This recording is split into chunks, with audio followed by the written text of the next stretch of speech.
Hello everyone, कैसे हो आप लोग। तो आज यहाँ पे हम लोग आपके लिए एक और टॉपिक लेके आ गए हैं जो एमएससी पार्ट 2 का इनऑर्गेनिक केमिस्ट्री का टॉपिक है। और इसके अंदर हम लोग देखेंगे इंस्ट्रूमेंटल मेथड ऑफ एनालिसिस, जिसके अंदर हम लोग ब्रैग मेथड को डिस्कस करेंगे। और ये ब्रैग मेथड क्या है, इसके बारे में सारा जो हम लोग और इंट्रोडक्शन से लेके उसका जो सारा कॉन्सेप्ट है वो सारा का सारा कॉन्सेप्ट इसके अंदर हम लोग डिस्कस करने वाले हैं। ओके, तो यहाँ पे अगर आप देखोगे तो ब्रैग जो लॉ है, ब्रैग लॉ एक्चुअली में क्या है और ये क्या बताता है, इसके बारे में हम लोग बात करते हैं। तो सबसे पहले इसके इंट्रोडक्शन के बारे में पढ़ते हैं कि ब्रैग लॉ एक्चुअली में किसने इंट्रोड्यूस किया था। तो Bragg law was introduced by the sir W.H. Bragg and his son sir W.L. Bragg. And और यहाँ पे जो इसका मेन था कि ये ब्रैग लॉ किसमें इंट्रोड्यूस हुआ था, एक्सरे रेडिएशन में। ओके, तो एक्सरे रेडिएशन में इसका किस तरीके से इसको इंट्रोड्यूस किया गया था, ब्रैग लॉ का इस्तेमाल किस तरीके से थीटा हो लैम्डा हो, ये सारी चीजों को फाइंड करने के लिए किस तरीके से किया गया था, वो सारी चीजें यहाँ पे हम लोग डिस्कस करेंगे।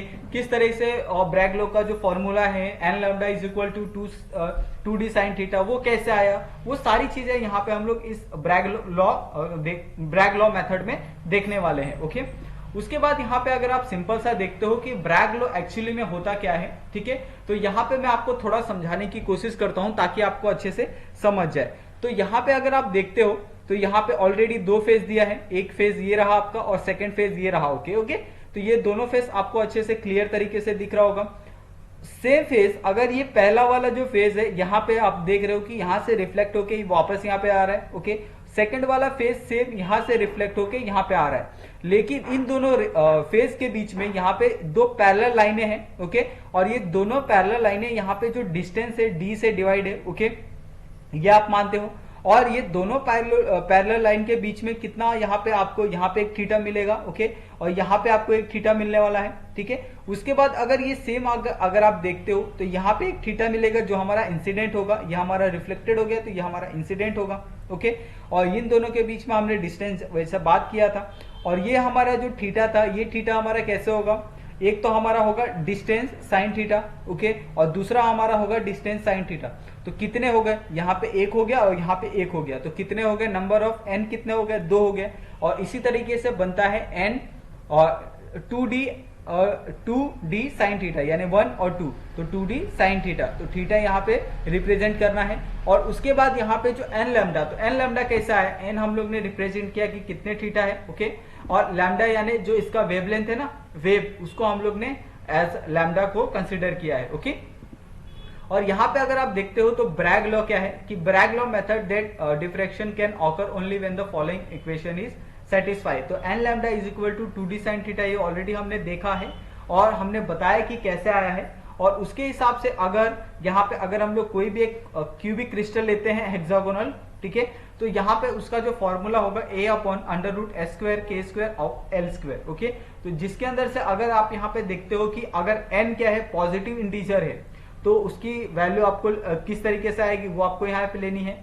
a is the wavelength of X-ray, d is the distance between the lattice point and I is the incident angle and a is the lattice parameter। Okay, तो ये सारी चीजें आपको पता होनी चाहिए।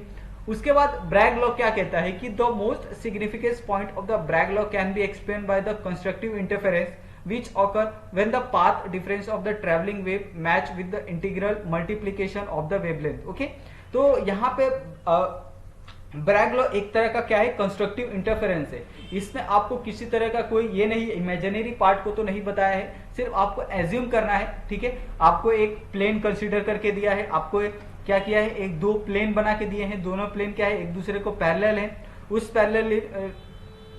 पैरेलल लाइन पे दो बीम आ रही है। ओके, दोनों बीम में क्या है, वेवलेंथ है, यानी आप उसके अंदर वेव नेचर देख सकते हो। ओके, और उसी वेव नेचर से आपने क्या किया है, जो ब्रैग है उसको डिजाइन किया है। ओके, उसके बाद इसकी कंडीशन क्या है, the Bragg law does not only mean the constructive interference of Bragg equation but it has a much more strict meaning. Okay, तो diffraction will never occur in the Bragg equation is not satisfied in the case of infinity large number of lattice plane.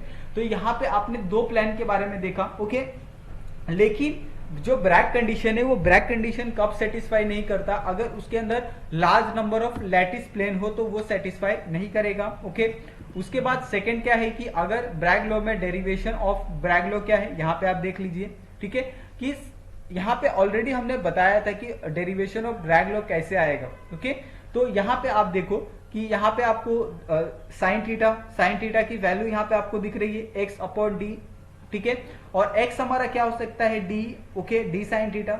तो d sine theta में यहाँ पे आप देखो कि ये वाला एक साइन थीटा हो सकता है, d साइन थीटा। सेकेंड, अगर हम लोग ने वापस x लिया तो हमारे पास कितने हो गए, दो x हो गए, तो ये भी हमारा कितना हो गया, d साइन थीटा। ओके, और d साइन थीटा और d साइन थीटा कितने हो गए, 2d साइन थीटा हो गए। ओके, इसके लिए हम लोग बोलते हैं इसको 2d साइन थीटा। ओके, तो ये आपको समझ गया होगा। उसके बाद सेम हमने यहाँ पे आपको एक्सप्लेन किया, ये आपको आई थिंक मेरे हिसाब से इसमें कोई डिफिकल्टी नहीं होगा। उसके बाद यहाँ पे जो ब्रैग लॉ था कि 3 geometry fact as the worth remembering, तो इसके अंदर आपको क्या क्या चीजें रिमेंबर करने की जरूरत है। पहला तो आपका incident beam, the normal to the attraction plane and the direction beam are the always coplanar. Okay, the angle between the diffracted beam and the transmitted beam is always 2d, okay, 2 theta, and this is known as the diffraction angle, और I is the angle of incident known as the Bragg angle. okay, तो Bragg equation is negative law, जिसके अंदर हम लोग बात करते हैं कि if the Bragg equation is not satisfied, तो not satisfy कब होगा कि उसके अंदर कोई भी रिफ्लेक्शन नहीं होगा। ओके, और अगर वो satisfy कब होता है, जब उसके अंदर से रिफ्लेक्शन होता है। ओके, तो यहाँ पे आपने पूरा जो ब्रैग कंडीशन था, ब्रैग लॉ था, उसको आपने अच्छे से देखा, समझा। ओके, तो आई होप आपको ये पूरा जो वीडियो है वो समझ में आया होगा, और अगर आपको वीडियो समझ में आया है तो प्लीज अपने फ्रेंड्स के साथ भी शेयर करो, और अपने दोस्तों के साथ भी शेयर करो, और प्लीज हमारे वीडियो को लाइक करो और चैनल को सब्सक्राइब कर लो। Thank you so much.